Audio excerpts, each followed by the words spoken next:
এডমিশ্যনৰ merit list প্ৰকাশ পোৱাৰ পাছত বহুতো ছাত্ৰ ছাত্ৰীয়ে ভালদৰে বুজি নাপায় আৰু কিছুমান ভুল কাম কৰে। BEd ছায়েন্স আৰু BEd আৰ্টছৰ বাবে দুখন বেলেগ বেলেগকৈ মেৰিট লিষ্ট প্ৰকাশ কৰা হয় আৰু তাতে কমন ৰেংক হিচাপত আপোনালোকৰ ৰেংকসমূহ দি দিয়ে।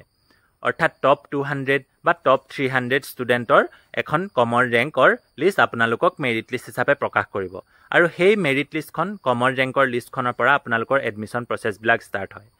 উদাহৰণস্বৰূপে BEd আৰ্টছত আনৰিজাৰ্ভৰ ছিট আছে 8টা। লিষ্টখনৰ টপ 8 অৰ্থাৎ কমন ৰেংক 1ৰ পৰা কমন ৰেংক 8লৈকে যিকেইজন ছাত্ৰ ছাত্ৰী আছে তেওঁলোকে আনৰিজাৰ্ভত ছিট লাভ কৰিছে আৰু তেওঁলোক OBC NCL হওক বা SC কেণ্ডিডেটেই হওক বা ST কেণ্ডিডেটেই হওক যিয়েই নহওক টপ 8 কমন ৰেংক 1ৰ পৰা 8লৈকে যিখিনি ছাত্ৰ ছাত্ৰী আছে তেওঁলোকে আনৰিজাৰ্ভত ছিট লাভ কৰিলে।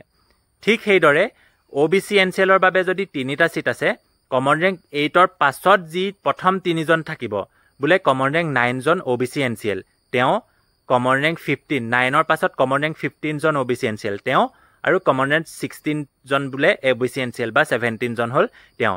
এই কমন ৰেংক 8ৰ পাছত যি ফাৰ্ষ্ট 3জন NCL থাকিব তেওঁ সেই OBC NCLৰ ছিট লাভ কৰিব। ঠিক সেইদৰে ST SC বা EWS কেণ্ডিডেটৰ বাবেও একেই হ'ব।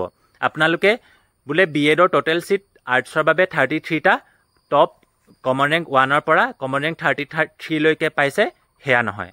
মই যিদৰে বুজাই দিলোঁ সেইদৰেহে আপোনালোকৰ এডমিশ্যন প্ৰচেছবিলাক হ'ব।